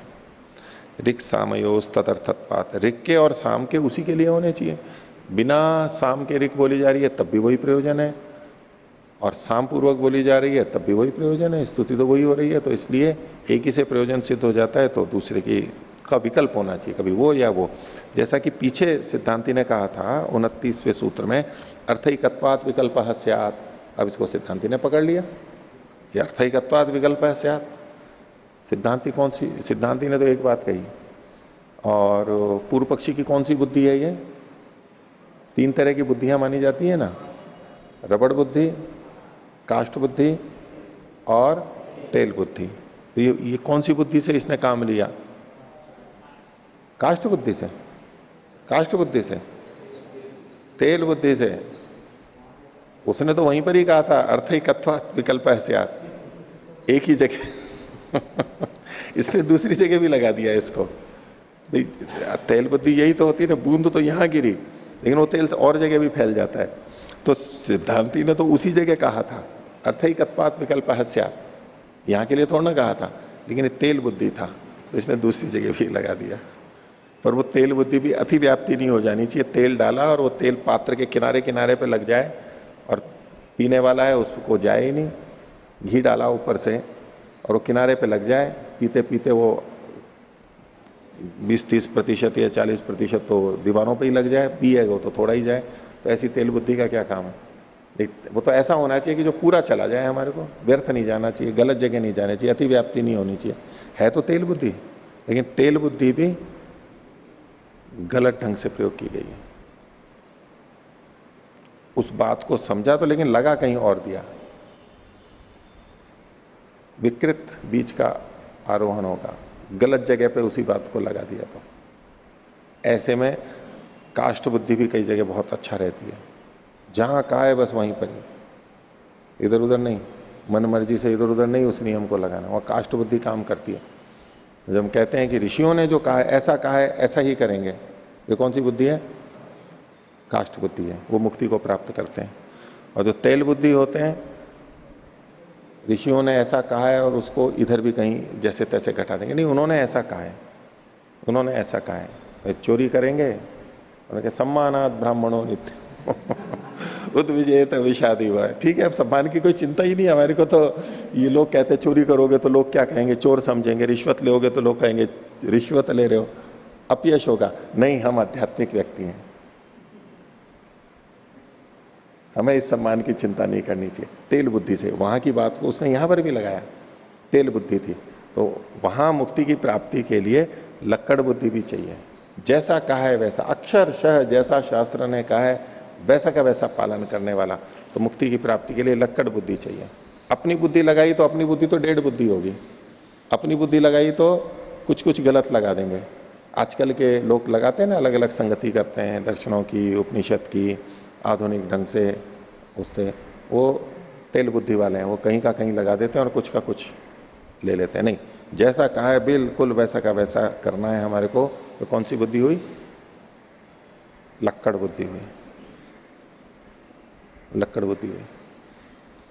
अब इसमें तेल बुद्धि से लक्कड़ बुद्धि अच्छी हो गई। अब दूसरे ढंग से एक और बुद्धि देखो, इसी में उदाहरण में अलग ढंग से रबड़ बुद्धि ज्यादा अच्छी। रबड़ के अंदर अगर हम कील डालें तो वो पकड़ लेती है, वहां से निकलने नहीं देगी, क्योंकि जब डाला तब खींचा और उसने फिर क्या कर लिया, उसको भींच लिया, उसको निकलेगा नहीं उसमें से।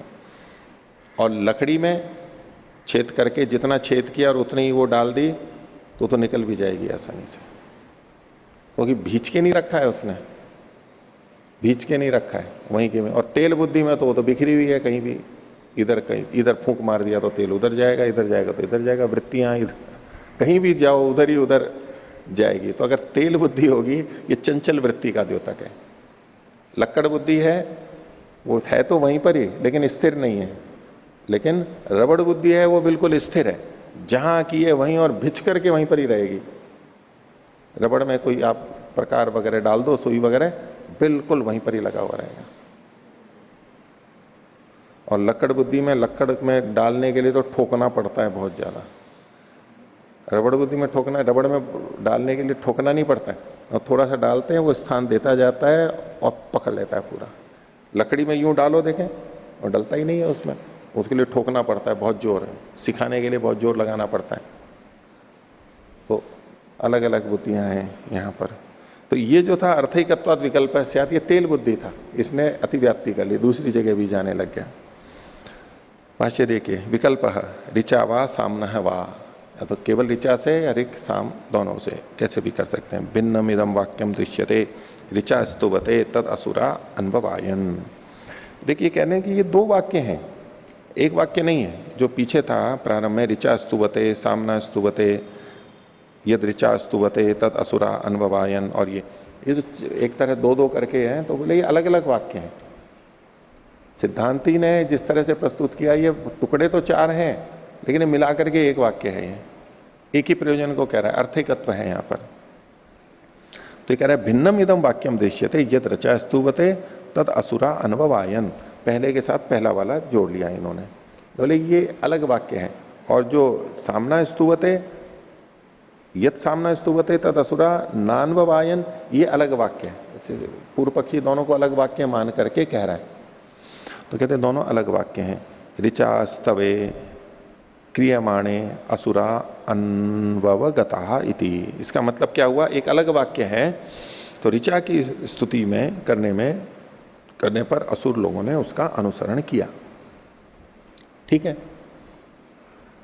तो परिपूर्णम एतावती वाक्यम पश्यामः, इतना होने पर, इतने ही अर्थ में इस वाक्य को हम पूरा देखते हैं। एवं अर्थम इदम संकीर्त्यते, इसी के लिए ये वचन कहा गया है। कथम नाम गम्यते ऋचा स्तोतव्यमिति, इसमें क्या जाना जाता है, तो बोले कि ऋचा स्तोतव्यम, ऋचा के द्वारा स्तुति करनी चाहिए। ऋचा तृतीया एक वचन है, ये वाक्य इसीलिए कहा गया है।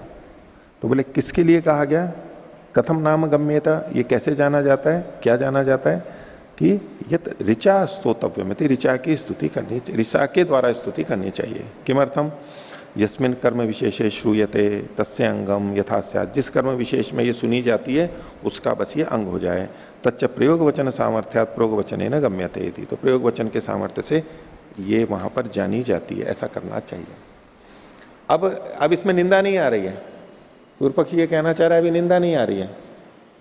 सिद्धांती ने जिस तरह से प्रस्तुत किया था, इसको पूरे को, दोनों को मिला के एक वाक्य जब मानेंगे तो क्या अर्थ निकलेगा, असुर पीछे जाते हैं तो ये हो गया निंदा, और जिसमें असुर पीछे नहीं जाते हैं ये प्रशंसा हो गई, वो कर्तव्य में हो गया, ये निषेध के अंतर्गत आ जाएगा, ये अर्थ निकलेगा। लेकिन अगर इसको अलग अलग वाक्य देख लिया हमने तो इसकी निंदा क्यों हो रही है, इसमें कोई निंदा की बात नहीं है। असुर पीछे जाते हैं तो कोई निंदा की बात है, निंदा की बात है ये। देखो अभी और थोड़ा देखो फिर विचार करते हैं। तो सिद्धांति कह रहा है ननु असुर संकीर्तनात् निंदैषा, बोले असुर का संकीर्तन है तो ये तो निंदा ही हुई। तो पूर्व पक्षी कह रहा है नित्याह न वयम निंदितान व असुरान विद्मा, असुर लोग निंदित हैं अनिंदित है ये हम नहीं जानते, असुर निंदित है अनिंदित है ये हम नहीं जानते, ये कोई बात नहीं है। संकीर्तनात् कर्तव्यताम अध्यवस्याम, यहाँ संकीर्तन है, नाम लिखा गया है, इससे बस हम कर्तव्यता का बोध कर रहे हैं कि ये करना चाहिए। यहाँ ये कहाँ लिखा हुआ है कि असुर निंदित होते हैं या अनिंदित होते हैं, ये तो कुछ लिखा हुआ ही नहीं है यहाँ पर। तो हम तो बस असुर पीछे पीछे जाते हैं, तो उसमें कोई बात नहीं है। एवं सामना स्तुवते इति पृथक वाक्यम, इसी तरह से साम से स्तुति करता है, ये एक अलग वाक्य है। तस्मात् विकल्प ऋक् सामयो स्तुत्यर्थत्वाद उभयोरपि एकम कार्यम। स्तुति की दृष्टि से, स्तुति प्रयोजन से दोनों का एक ही कार्य है, ये दोनों में विकल्प होगा। स्तुतिर ही निर्वर्तई तव्यायति, स्तुति करनी चाहिए, तद अन्यतरेण सिद्ध्यति इति विकल्प, वो दोनों में से किसी से भी हो जाता है, ये विकल्प होता है। ठीक है। अब अगर यूं कहें प्रवचनकर्ता की दृष्टि से, स्वामी जी ने प्रवचन देना शुरू किया तो बहुत से अज्ञानी व्यक्ति उनके पीछे पीछे हो लिए, असुर लोग। असुर कौन होते हैं? जो अज्ञानी होते हैं, उनके पीछे पीछे हो लिए। और दूसरे ने प्रवचन किया तो जो असुर लोग थे वो पीछे पीछे नहीं हुए, अज्ञानी लोग थे वो पीछे पीछे नहीं हुए, वो अकेले ही चले गए बस। तो कौन अच्छा? जो नहीं जानते हैं, कम जानते हैं, उनको ये लगना चाहिए कि हां ये कुछ विशेष बात बता रहा है, तो वो पीछे पीछे जाएंगे ही। ये ज्ञानी व्यक्ति है तो पीछे पीछे कौन जाए? किसके जाएंगे? अज्ञानी व्यक्ति किसके पीछे पीछे जाएगा? ज्ञानी व्यक्ति के पीछे जाएगा। और जिसके पीछे न जानने वाले नहीं जाते हो, वो बोल तो गया, बोले ठीक है बोल रहा है, हमारे तो कुछ समझ में आ नहीं रहा है, क्या बोल रहा है ये, क्या जाना, क्या इसके पीछे जाना। तो जो असुर पीछे जाते हैं, प्रशंसा नहीं हो सकती है। तो स्वामी जी बोले जी मैं उस गांव में गया और वहां प्रवचन किया, इतने लोग आए। फिर अगले दिन मैं परिव्राजक हूं, अगले दिन में अगले गांव में गया तो जो पिछले गांव वाले थे ना, वो भी आ गए फिर वहां पर कार्यक्रम में। पीछे पीछे के गांव वाले भी चल चल करके आ गए। बोले जी हम तो कुछ भी नहीं जानते थे अभी तक, आपने बताया हमारे को बहुत ज्ञान हुआ और आपकी बातों से हमारे को बहुत चीजें समझ में आ रही है, हम तो कुछ जानते ही नहीं थे, हम तो उल्टा जानते थे। तो अच्छा लगता है बोलने वाले को भी कि देखो हमारे पीछे पीछे आ रहे हैं। तो जो ऋचा से स्तुति करते हैं, ऋचा कोई छोटी चीज थोड़ा ना होती है, वेद के मंत्र हैं, तो उनके कारण से अगर कोई असुर पीछे आता है तो असुर का सुधार ही होगा, अच्छी बात है। हाँ। जिज्ञासुना असुरा न भवन्ति, ते तो जिज्ञासवा भवन्ति, असुरा इति असुसु रमन्ति। हाँ। ये अन्येषां प्राण पीड़नम कुर्वन्ति ते असुर जो संज्ञा। प्राणों में रमण करते हैं, इंद्रियों में जो रमण करते हैं, इंद्रियों में जो रमण करते हैं, प्राणों में, इंद्रियों के विषयों में ही जो आसक्त हैं, असुर हैं। तस्मिन् अर्थे असुर शब्द न रूढ़। तो हम अच्छे सकारात्मक भी तो ले सकते हैं ना, क्यों नकारात्मक लेंगे? क्यों नकारात्मक लेंगे? अच्छे योगाद रूढ़ी बनी। देखो योग दर्शन में लिखा है असुर भवनेषु। असुर भवन कौन से हैं? चिकित्सालय। चिकित्सालय है, वो असुरों के भवन है, असुरों के भवन है वो। चिकित्सक असुर होता है,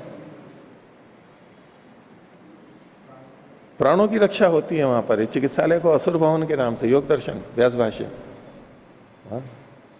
तो अच्छे अर्थों निंदित ही क्यों? निंदित ही क्यों? मुक्ति में जाना है तो सकारात्मक अच्छे ढंग से सोच करके ज्यादा अच्छा रहेगा, नहीं तो अटक जाएंगे कहीं ना कहीं। चलो, तो पूर्व पक्षी ने तो अपनी बात को रख दिया। इसमें निंदा निंदा कुछ नहीं, हम तो तटस्थ भाव से देखते हैं। असुर पीछे आ रहे हैं, क्या बात है, बस करना चाहिए, स्तुति करनी चाहिए, हम तो केवल इतना अर्थ ले रहे हैं।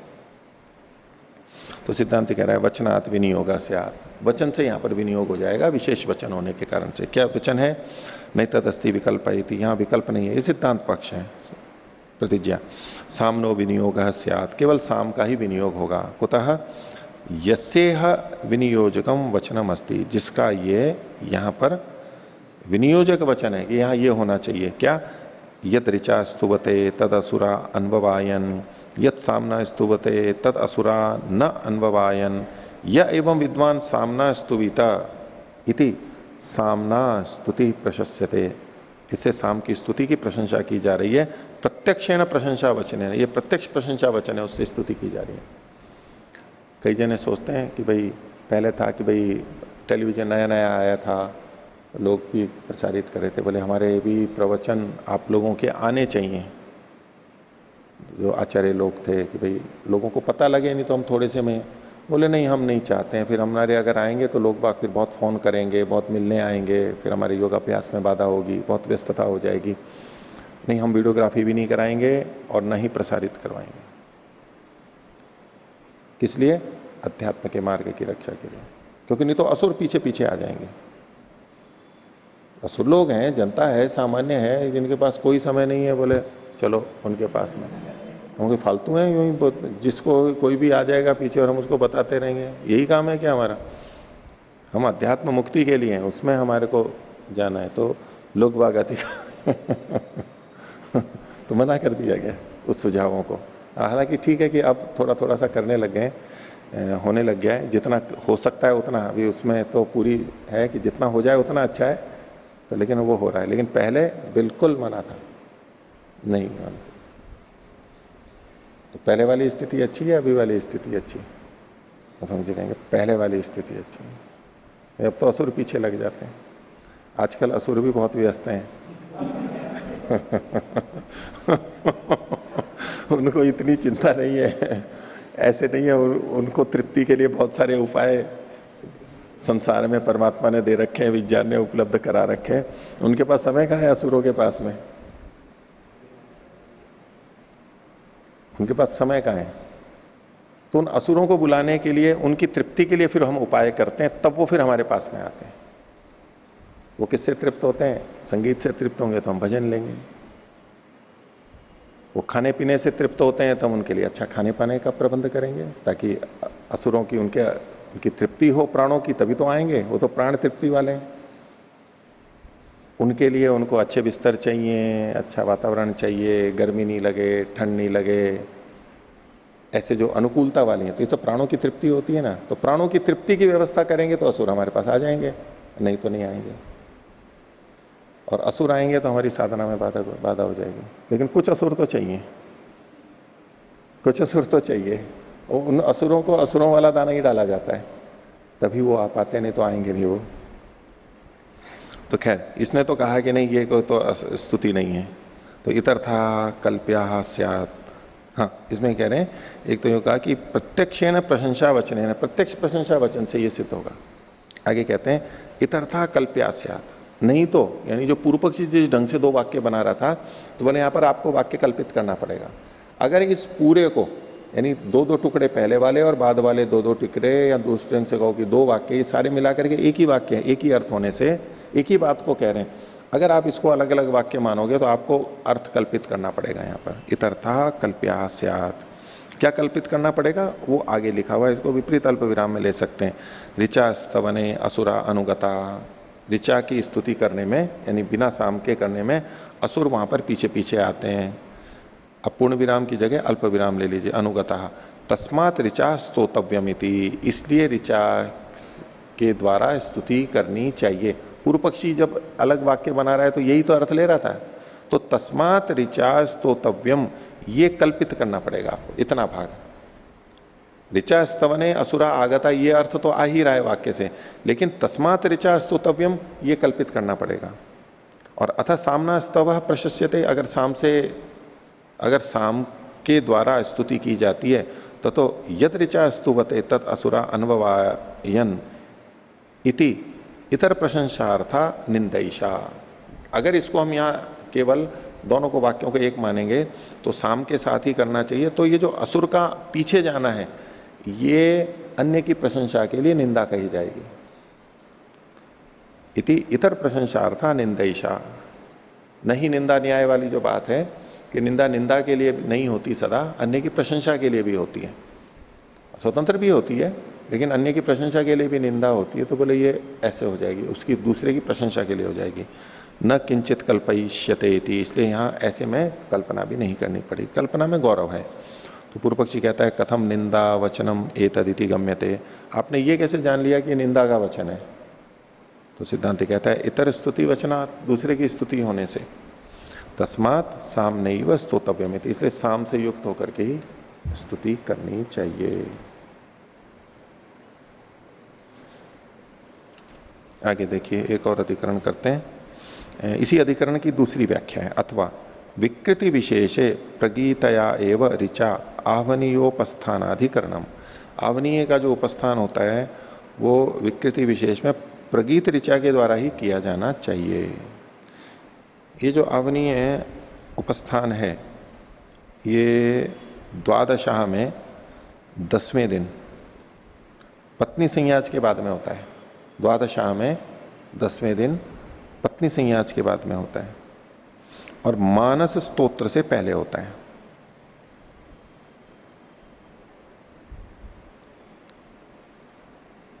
तो पूर्व पक्षी कह रहा है सूत्र तो वही है, अर्थ एकत्वात् विकल्प अतिरिक्त सामयोस तदर्थत्वात् क्वचित कर्म विशेष श्रूयते। ये विशेष सुना है कि अयम सहस्र मानव, अयम सहस्र मानव, इसको विपरीत अल्प विराम में ले लीजिए, ये मंत्र का प्रतीक है, प्रारंभ का भाग है। हालांकि तो ये वचन गहरे अक्षरों में लिखा है वो उसी तरह से ही है, आगे भी गहरा ही वचन है। तो अयम सहस्र मानव इति एतया आवनीयम उपतिष्ठते, इससे आवनीय का उपस्थान करता है इस मंत्र से। अत्रायम अर्थ सांशयिक, संदेह क्या है, किम अप्रगीतया उपस्थानम उपस्थातव्यम उत प्रगीतया, गान पूर्वक या बिना गान के करना चाहिए। किम प्राप्तम, तो पूर्व पक्षी कहता है प्रगीतया अप्रगीतया वा, कैसे भी कर लो। कुतः अविशेषोपदेशात, यहां उपदेश में कुछ विशेष तो कहा नहीं गया अतिरिक्त। प्रगीता अपि असौ इयम एवरिक, जब प्रगीत करेंगे तभी ऋचा तो वो की वही है, और अपकृता भी इयम एव, और नहीं गाएंगे तभी ऋचा तो वही की वही है। उभयता ही ताम समामनंती, दोनों ही तरह से उसका पाठ मिलता है, कथन करते हैं। तस्मात न विशेषा आदरतव्य, विशेष का आदर नहीं करना चाहिए यहां पर। अब तस्मात न विशेषा आदरतव्य, इस टुकड़े को लेकर के और हम कर सकते हैं कि विशेष का कभी भी आदर नहीं करना चाहिए। किसका आदर करना चाहिए, समान का आदर करना चाहिए, विशेष का कभी भी आदर नहीं करना चाहिए। देखो मीमांसा में लिखा हुआ है, उस अध्याय में, उस पाद में, वहां पर ये लिखा हुआ है। देखो इस पंक्ति को उठा करके, विशेष का कभी भी आदर नहीं करना चाहिए। इसलिए मैं विशेष को नहीं आदर करता हूं, विशेष को सम्मान नहीं करता हूं, विशेष को नमस्कार नहीं करता हूं। कुछ भी विशेष होता है तो नहीं, सामान्य होना चाहिए, समान होना चाहिए, एक जैसा होना चाहिए, तभी अध्यात्म में प्रगति होगी। तो न चेत विशेष, अगर विशेष नहीं है तो स्तुति परत्वातिरिक्त सामयोर विकल्पायति, तो स्तुति पर होने से अकेले ऋचा या ऋचा सहित साम, इसमें विकल्प होना चाहिए। एवं प्राप्ते ब्रूमा, इसमें सिद्धांति कहता है वचनात् विनियोगा स्यात्, लेकिन वचन के कारण से यहां पर विनियोग हो जाएगा। वचन यहां पर दूसरा है इसी संदर्भ का। तो प्रगीतैव विनियुज्यते न अप्रगीता, गीत युक्त होते हुए ही इसका विनियोग करना चाहिए, बिना गाए नहीं करना है। कुतः वचनात्, वचन ये मिलता है। किम वचनम, तो बोलो अयम सहस्र मानव इति एतया इति, अयम सहस्र मानव, ये जो इति एतया, इसको भी गहरे अक्षरों में ले लीजिए, या तो इसको पूरे को विपरीत अल्पविराम में ले लीजिए, क्योंकि जो हमारा पहले का वचन था पिछले पृष्ठ पर, अयम सहस्र मानव इति एतया, इत्येतया, इसी को उद्धृत कर रहे हैं यहां पर, यह भी गहरे अक्षर में आना चाहिए। इत्येतया, फिर आगे जो लिखा इति प्रकृत वचन शब्द, तो ये जो है ये प्रकृत वचन वाला शब्द है, प्रकरण के को कहने वाला शब्द है। अयम सहस्र मानव इति एतया, अयम सहस्र मानव उस मंत्र का प्रारंभ का भाग है, इस संकेतक है, तो उस किसी प्रकरण को कह रहा है। प्रगीता च सामवेदे प्रकृता, तो ये जो प्रगीत हैं ये कहां पर है, सामवेद में प्रकृत रूप से पढ़े गए हैं। सा एतया इति संबध्यते, तो ये जो एतया है इसके साथ में जुड़ जाएगा, एतया कया, ये एतया शब्द से जुड़ जाएगा। तो पूर्व परिचय कह रहा है ननु अप्रगीता भी तत्र पठ्यते, बोले वहां सामवेद में तो अप्रगीति भी तो पढ़ी गई हैं, बिना गान वाली भी तो पढ़ी गई हैं। तो सिद्धांत कह रहा है सत्यम। आगे इसमें प्रमाण संबंधार्था, इसको मां की जगह गा कर लीजिए, मां की जगह ग कर लीजिए। प्रगाण संबंधार्था तुषा, ये जो वहां पर पढ़ी गई है वो प्रगाण के संबंध के लिए, गाने के संबंध के लिए है। न ही अपठितायाम प्रगाणम, ये प्रमाणम की जगह भी प्रगाणम कर लीजिए। न ही अपठितायाम प्रगाणम शक्यते कर्तुमिति, अगर उनको न पढ़ा गया हो तो प्रगाण किया ही नहीं जा सकता, प्रगाण के लिए वो वहां पर ऐसे पढ़ी गई हैं। ऋक सामार्थ है, इसका मतलब क्या हुआ कि जो ऋक है वो साम के लिए है, साम के प्रयोजन के लिए। ऋचो अध्ययनम सामर्थम गम्यते, सामर्थम गम्यते, ऋचा का जो अध्ययन वहां पर किया भी जाता है तो वो साम के लिए, पहले ऋचा को याद भी करते हैं फिर गान भी करते हैं, वो साम के लिए किया जाता है। नहीं अंतरेण ऋचम साम निर्वृत्तिर्भवति, बिना ऋचा के तो साम संपन्न ही नहीं होगा। अंतरेण अभी तो साम ऋंग निर्वर्त्यते, लेकिन बिना साम के ऋक संपन्न हो जाती है। बिना ऋक के साम संपन्न नहीं होगा, लेकिन साम के बिना ऋक संपन्न हो जाती है। तो दोनों में से कौन अच्छा, स्वावलंबी कौन, जो स्वाश्रित है, अपने आप में आश्रित है वो, या जो दुपर आश्रित है वो, कौन ज्यादा अच्छा, स्वाश्रित है वो ज्यादा अच्छा है। जो पराश्रित है वो अच्छा नहीं है, ठीक है ना। लेकिन यहां पर देखो साम को अच्छा बताया जा रहा है, उसे पराश्रित होकर करना चाहिए, परतंत्रता का द्योतक हो गया ये। तो इतरेणापि तो साम रिंग निर्वर्त्यते न ऋक् साम आकांक्षते इति। ऋक् जो है वो साम की आकांक्षा नहीं करती है। तस्मादेव इसीलिए सामवेदे उपतिष्ठते वा स्तौति वा इत्युक्ते। तो सामवेद में तस्मादेव इसीलिए, ये जो है ना सामवेदे, इसको सामवेदे के बाद में जो रेखा है इसको तो हटा देंगे और सामवेदे से पहले विपरीत अल्पविराम ले लें, तस्मादेव इसीलिए। यहां जो सामवेद है इसको गहरे अक्षरों में नहीं लिखा है, इसको गहरे अक्षरों में लेते हुए करेंगे। सामवेदे उपतिष्ठते, ये वा स्तौति वा अथवा स्तुति करता है, तो स्तौति को भी विपरीत अल्पविराम में ले लीजिए, वा के बाद में अल्पविराम। सामवेदे उपतिष्ठते वा अल्पविराम, स्तौति वा, स्तौति को विपरीत अल्पविराम। इत्युक्ते प्रगीतायाम एव रुचि संप्रत्ययो भवति न अप्रगीतायाम। तो जो गीत युक्त सामवेद में जब भी उपतिष्ठते स्तौति शब्द आता है तो वहां पर प्रगीत ऋचा में ही बोध होता है, संप्रत्यय होता है, न कि अप्रगीत में। इस पर पूर्व पक्षी कह रहा है आह यदि प्रगीतायाम संप्रत्यय प्रकरणात् वचनात् अप्रगीतायाम। बोले आप प्रकरण से इसमें प्रगीत का संप्रत्यय कर रहे हो तो वचन से तो इसमें अप्रगीत का वचन आएगा। अप्रगीतापि ही शाखांतरे समामनायते, क्योंकि ये जो है अन्य शाखाओं में बिना गान के भी की जाती हैं। सा प्रकरणम बाधित्वा वाक्य न गृह्येत इति। तो ये जो है प्रकरण को बाधित कर लेगी, वाक्य से गृहित हो जाएगी, भले ही अन्य शाखा में है लेकिन वचन तो है। इस पे सिद्धांति कह रहा है उच्यते न वाक्य न ऋक् गृह्यते, वाक्य से ऋक् का ग्रहण नहीं होता है। प्रतीक ग्रहणम ही एतत्, ये जो वाक्य कहा गया इससे ऋचा का ग्रहण नहीं होता है। ये जो है ना अयम सहस्र मानव, इससे ऋचा का ग्रहण नहीं होता है। प्रतीक ग्रहणम ही एतत्, ये तो केवल प्रतीक मात्र है। क्या? उसी को प्रतीक को आगे कह रहे हैं अयम सहस्र मानव इति एतया इति। तो अयम सहस्र मानव से विपरीत अल्पविराम लेके इति एतया पे बंद कर लीजिए। इति पुनः प्रकृताया ऋचो वाचको मुख्य ऋक् शब्द। तो यहां पर प्रकृताया ऋच, जो प्रकृत ऋचा थी, प्रतीक के रूप में जो ऋचा थी, उसका वाचक मुख्य ऋक् शब्द यहां पर फिर से आया है। मुख्य ऋक् शब्द क्या है? एतया। अयम सहस्र मानव इति एतया, ये जो एतया है ये ऋचा का, मुख्य ऋचा का, पूरी ऋचा का वाचक है। अयम सहस्र मानव ये केवल संकेत होगा। तत्पक्षे प्रतीक ग्रहण से लक्षणा से, आपके पक्ष में तो प्रतीक की लक्षणा करनी पड़ेगी, आप उससे मंत्र का पूरे का ग्रहण करोगे। श्रुति लक्षणा विशेष श्रुति न्याया न लक्षणा, और श्रुति और लक्षणा के संदर्भ में श्रुति संगत होती है न कि लक्षणा। तस्मात् प्रगीतया उपस्थातव्यमिति, प्रगीत करते हुए भी उपस्थान करना चाहिए, गान सहित निकट जाना चाहिए। आज का पाठ इतना ही रखते हैं। प्रणव तो